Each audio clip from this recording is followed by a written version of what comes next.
Hi guys, আসসালামু আলাইকুম ওয়া রাহমাতুল্লাহ।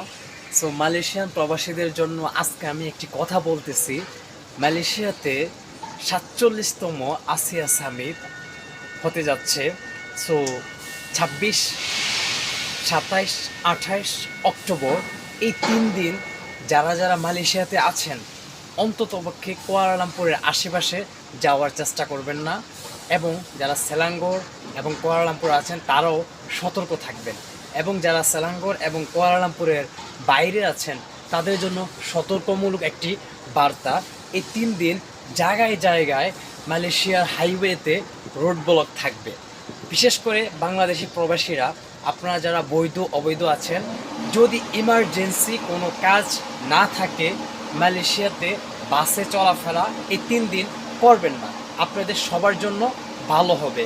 সো এটা মালয়েশিয়ার পুলিশ প্রশাসন ওনারাও খবরের মাধ্যমে বলে দিয়েছে, এবং সরকারও এই জিনিসটাকে অ্যানাউন্স করেছে।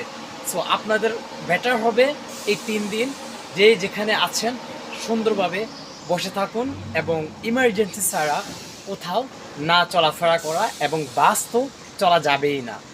সো আজকের জন্য এতটুকুই, আমার একটা নিউজ পেয়েছিলাম, এই জন্য আপনাদের সবাইকে আজকে জানালাম।